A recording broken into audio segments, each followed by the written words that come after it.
Hi, my name is Joseph Rittenhouse. Back there, down in that valley is Hanksville, Utah. It's very beautiful. I've been traveling a lot, enjoying a lot of the scenery here in the United States, enjoying how things change over time, realizing my position in the history of all humanity. This was here way before I was, and it's going to be here way after I am gone. And when I'm gone, no one's ever going to remember me. I'm just part of a process, the process of the earth. I do a lot of traveling to other countries. I see the similar thing. I see a similar thing with people and cultures and languages, that they're in a constant process. I've seen a lot of businesses, different kinds of businesses, people trying to provide for themselves. And they're in a certain kind of a process too. The history of humanity is fascinating. It's almost even spiritual, the way that we're progressing. We're progressing faster and faster, and read the book Grunch of Giants. We're reaching a point where things are progressing so fast, and we develop and we create so fast. It's really amazing. I think it's important to study process so that you can relax and trust in the process. I don't know if you have a God, or if you just believe in the universe, or maybe you trust in biology or genetics or something like that. But I think it's important to be able to just trust the process and trust that you're in some sort of process. Everything is in a process. Things take time and they take steps. They've always been changing, always will be changing. It's a beautiful thing. It's beautiful to realize that all things are constantly in a process. Specifically, the people that I see around the world doing their businesses. I'm a middle-class person. I don't have a lot of experience doing products or service type businesses, but I see a lot of people that get angry about money. I think number one, they forget that everything they need is already provided for them. You were not driving cars 10,000 years ago. We were not driving cars or drinking coffee at Starbucks. Everything we already need, we grew up with when we were born. And evolving 10,000 years ago, it was already here. So we're already fine. We're already at home, and we already have everything we need here. And that helps you just relax and just enjoy the fact that you're fine, you're safe. Now humans, they start to share their value. They start to create wealth. They start to barter and trade things and share things. And they want more and more. They want more wealth and a better quality of life. And that's fine, that's beautiful, but it's still just a process, and just enjoy the process. There's no need to get angry or kill each other or fight each other over this. But let's have fun, and it's exciting to see what we can do, to see how far we can go, what rocket ships we can make, or airplanes or cars we can make. There's no need to get angry about it. Just remember that everything you have is already provided for you. The different types of businesses, I see that they are also in a process. And there's no need to be angry about it. When I see people who are making a little bit of money, or they're bartering for a little bit, bartering some bread for some meat, or some meat for some potatoes or something like that, that's just a different level of the process. There's nothing bad about it. If you have a small market or you sell things by the side of the road, that's just, you're taking the resources in your area, you're adding value to it, and you're sharing it with other people. Maybe you don't get as much profit margin as someone who creates something else, but you're still in that process of using your skills and abilities to create value and to share it.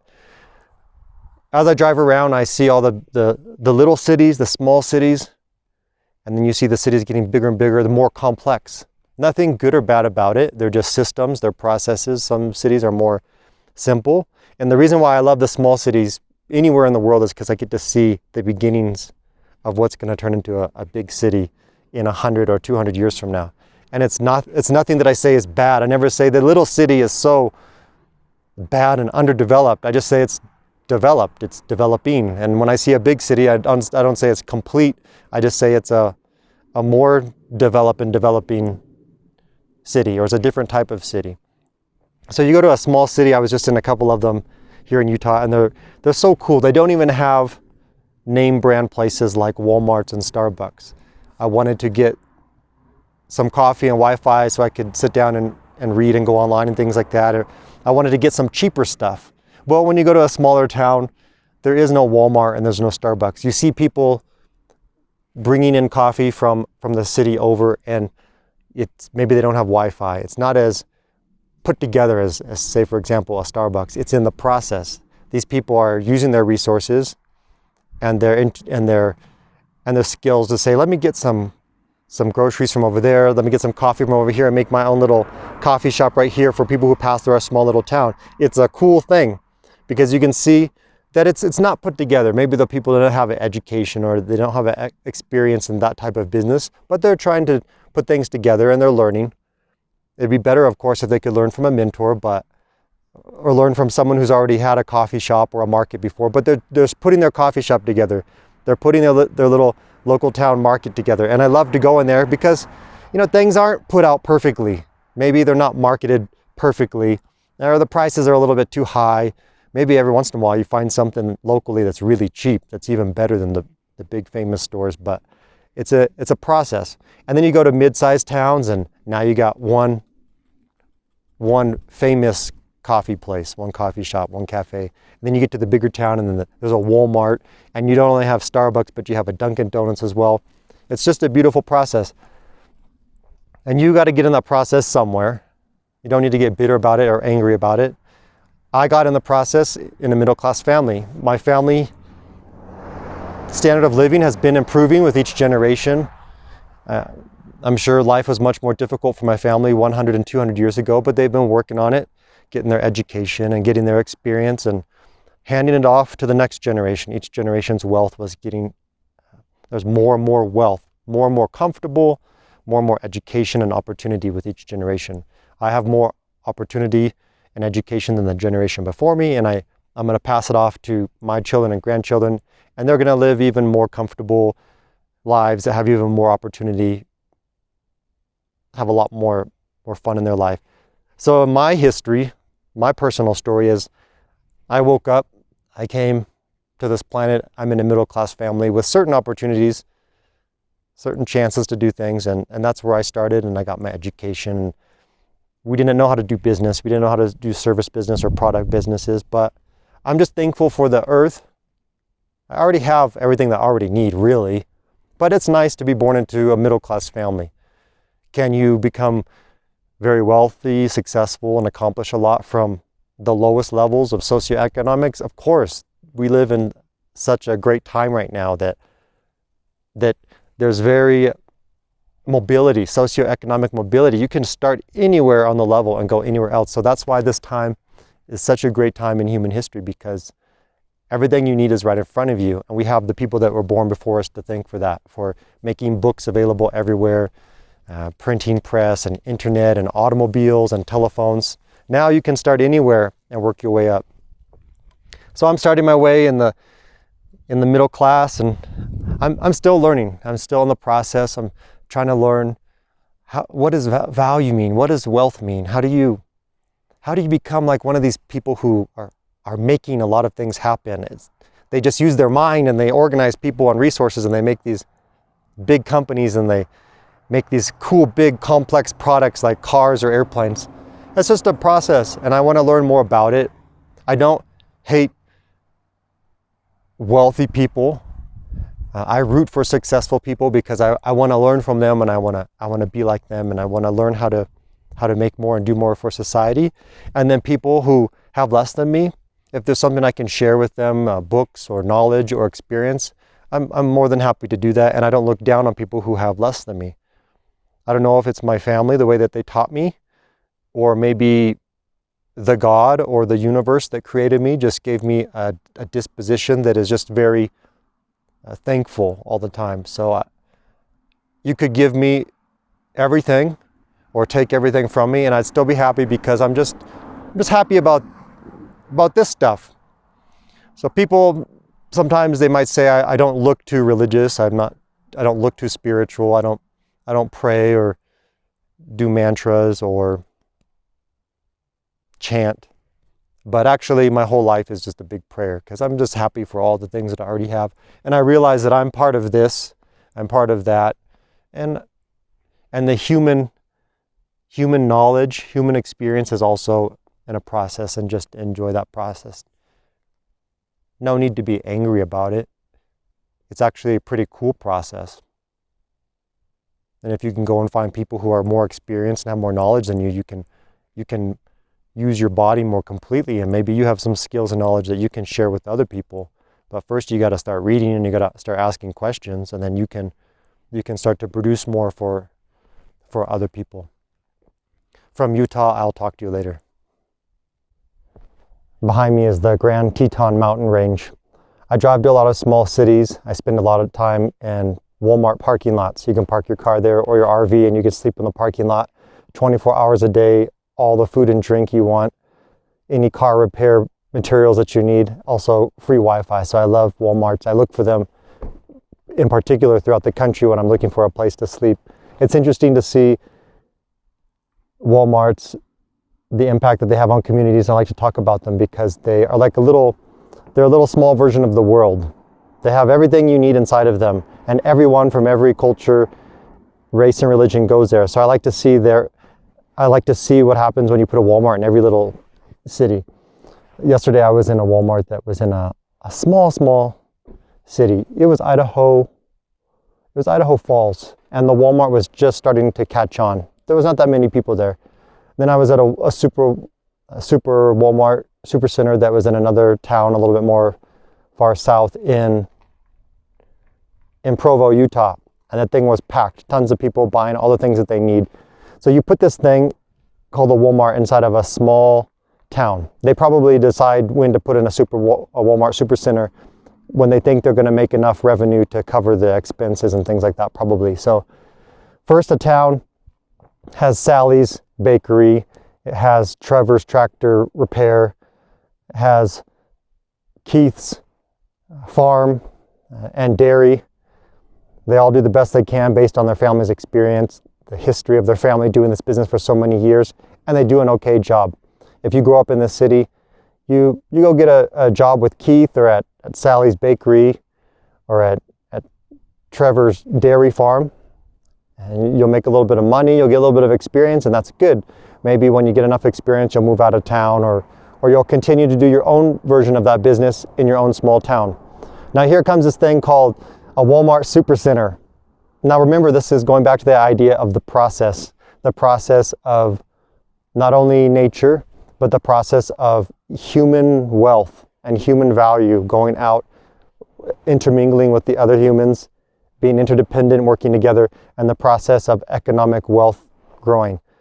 Now you put this Walmart Supercenter in a small town. The Walmart barely even makes enough money to sustain itself, but they put it in there and they let it start to grow. And you'll notice people start going there slowly and surely. People stop going to Sally's Bakery or they don't go to Keith so much for parts for their car, for their tractor, because now they can go to Walmart. They don't go to the dairy so much because now they can get chocolate milk, 3 different kinds of eggnog. They can get 3 different fat levels of milk at Walmart, so not so many people go to the dairy. Walmart comes in and they start doing things very efficiently. They open earlier than the 3 small town businesses. They stay open later, sometimes 24 hours a day. They have clean bathrooms. They bring in products from far away. They bring in tractors that Keith could never do with his little tractor business. And they bring in pies further than Sally can for her bakery, and they bring in milks from all over the United States and eggnogs and any kind of dairy drink from all over the United States, sometimes even other countries. So they put the Super Walmart Center in there, and the local people, you're not trying to compete against the Walmart. You can still do your own business, but you got to do it with your local flavor, your local style. You don't necessarily need to try to compete directly on Walmart, because Walmart's going to come in and they're going to do a better job. They're going to do a more efficient job, and that's good for us all. They're going to come in there. They're going to create, I'm just guessing, let's just say 100 jobs or 200 jobs. Now, little Billy, he used to go try to get a job at Trevor's or maybe at Sally's Bakery, or little Susie, she's going to go work at the bakery or work at the dairy. She'll make a little bit of money. But now Walmart comes in. A lot of the high school kids, they can go get a job at Walmart. They can be, now here's where some of the value of Walmart comes in. They can be professionally trained. They can be taught. You're not going to work 2 or 3 days a week. You're going to work 5 days a week. You're going to be professionally trained. You're going to wear a certain kind of uniform. I'm just using Walmart as an example, but the example I'm using is the well-experienced big company moving into the town. They're going to have world-class training material.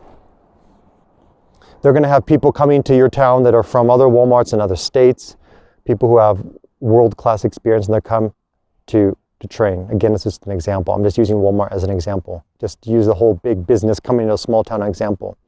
So when you go work there out of high school, before you would have worked at Sally's or Trevor's or Susie's Dairy, now you're working at Walmart. So you're not only is the community going to have a wider variety of choice and options, but also when you go to work, you're going to have more work, more stable work. People are going to start to have more jobs from that business. It's a process. I like to see how in the small towns, people are just starting to switch over. They're starting to switch over from Sally's Bakery, and they're saying, but they got so many flavors and choices, and it's so cheap. That's another thing. Walmart, their logistics, they can beat all the small businesses. They're cheaper. They're maybe not fresher, maybe not as tasty, but in all the other ways they can beat the local businesses because they can get you so much stuff so fast, so quick, so cheap. So you start to think, I'm not going to go to Sally's Bakery anymore because Sally's a little bit expensive. Now here's probably where Sally needs to realize in the process. Walmart has come in, they offer more products, a bigger variety of products. So now maybe Sally needs to do her own local style flavor, local fruit or berries. Walmart can't beat her on style. Walmart can't beat her on that local feel. You can't make a Walmart here like a local town feel, and then over there like a local town feel. Walmart is Walmart. So here's where people need to realize, I'm not trying to compete with Walmart. I'm trying to do my own thing. I'm trying to beat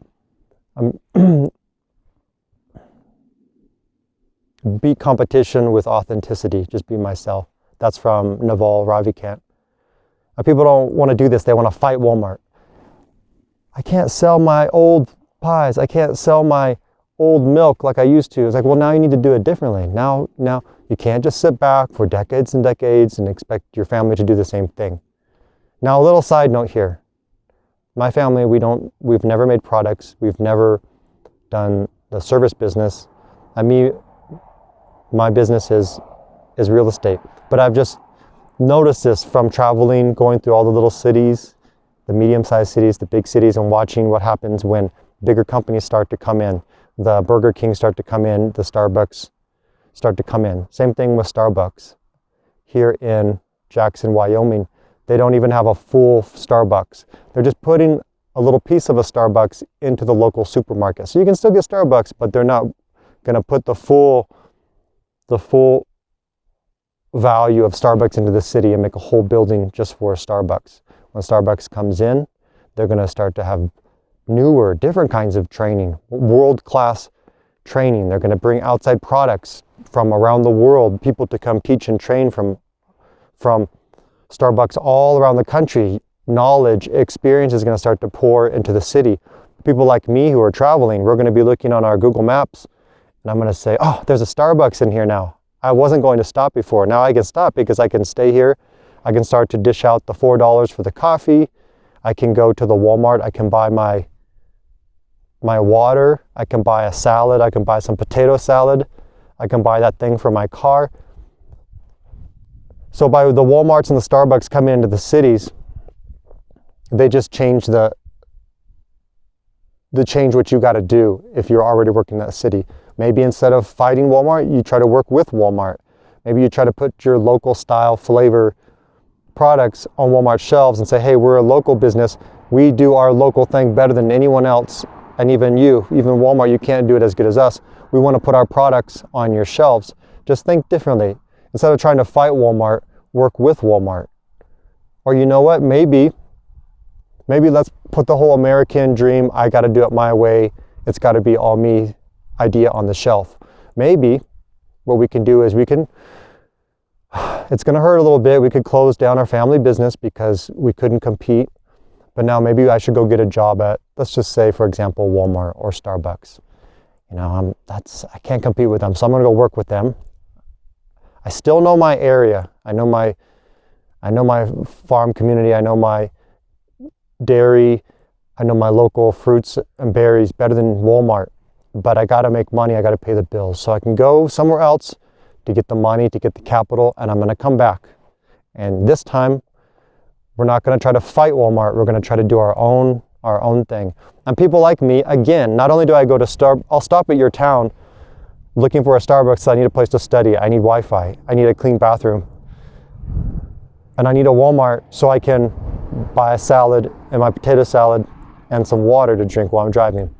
But I also hate it. I hate it when I drive through a small town and they don't have their local thing for me to try. I hate it. All the way from Los Angeles up here to Jackson, Wyoming. There's this dairy place off of the 15 south of Utah, the creamery. I want to go try that. They had sandwiches and ice cream. Shoot, I had already eaten. I wanted to try it. And then I got up into Salt Lake City and they had these Czech bread kolaches. It's in Provo. That's this bread, and it's from Czech Republic, and it has jelly in there. I was like, yes, I get to try a local thing. I'm trying to not eat all my food at Walmart, but the local business, if they're just doing local food, they're just trying to say, hey, shop here, don't shop at Walmart. Their food is like more expensive. But I don't mind paying more if you can give me something that's local, and I can say, I went all the way to your town and I got to try their local berries, their local milk products. And look, it says it's just from their town. You can't get it anywhere else. I'm always looking for an excuse to do that. So what I'm basically saying here is everything is in a process. We can enjoy the process. It might be a little bit difficult. It might require some change on all of our parts to maybe change the direction of our family business. Maybe we have to stop our family business altogether. We have to get re-educated. We have to stop for a second and then come back with a new plan. But it's not the end of the world. That's change as part of the process. Walmart or Starbucks coming into the city is not a bad thing. In fact, it makes people like me. And before I forget, I wanted to talk about an interesting thing because I like to study economics and money and things like that. But I like to think about how I have my money in my wallet. And when I'm coming down the road, and when I see a Starbucks or a Walmart, I start to pour my money into your city, which means jobs for the kids, jobs for the college kids to be working at Walmart, or whoever to be getting a job at Walmart or Starbucks. I was looking for an oil place change for my Honda and I couldn't find one. But if you'll put one in your city, you know, Trevor had his oil place before where you'd stop your car there and he'd have to keep your car for 4 hours and to rotate your tires and change your oil. But now Valvoline instant oil change is coming into your city and I can get in there and out of there in 10 minutes. I just sit in my car, they change my oil. If you would put one of those in your city, I've got the money and I want to spend it. I was dying to find a place to change my oil, the Valvoline instant oil place, and I couldn't find one. I'm going to go back down to Salt Lake City. They have some Valvoline instant oil change places there. They come in just like Walmart, just like Starbucks, world-class training. Everything is a uniform.